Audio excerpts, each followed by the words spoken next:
The thing about Mark, which has I think had the most impact on my life, is that Mark effectively put me on some kind of watch list, such that whenever I travel now, particularly in the United Kingdom and the USA, I get harassed. There's been points where agents have picked me off the airplane. I will get grabbed at the border. Of course, missed my connecting flight. They've seized my computer once in the United States and copied it all. They've threatened me with jail unless I cooperated with them, which I said, well, what do you have on me? And they didn't have anything. So after holding me for 5 or 6 hours, they eventually let me go.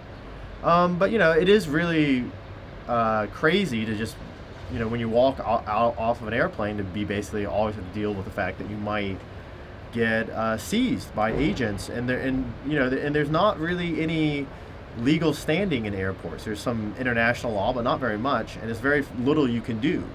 And you're basically, in a little room surrounded by agents yelling at you and trying to intimidate you.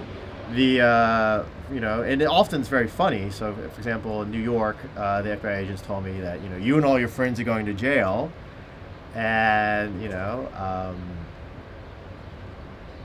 there was no evidence.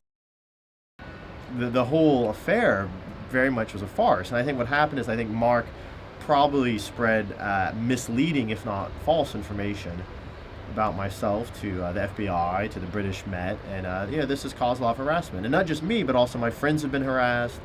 My university I worked at has been harassed. My co-workers have been harassed. It is, and there's no way to figure out how you got on the list or how you got off. Luckily, of course, I know how I got on, because I got on after I met Mark Kennedy.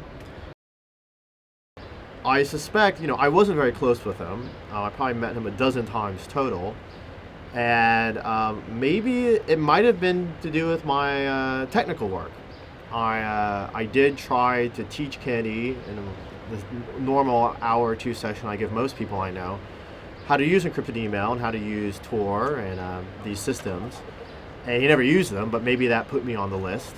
It would be really interesting to understand how closely the various governments interoperate on this international level, because that's very dangerous, because that's completely unaccountable. It's not recorded anywhere. I mean, it's all done in smoke-filled rooms, and I honestly think that putting someone on a terrorist watch list and destroying someone's life pretty effectively. My life, was damaged for several years by Mark Kennedy. Other people's lives are still being damaged, and to be able to put someone through that kind of hell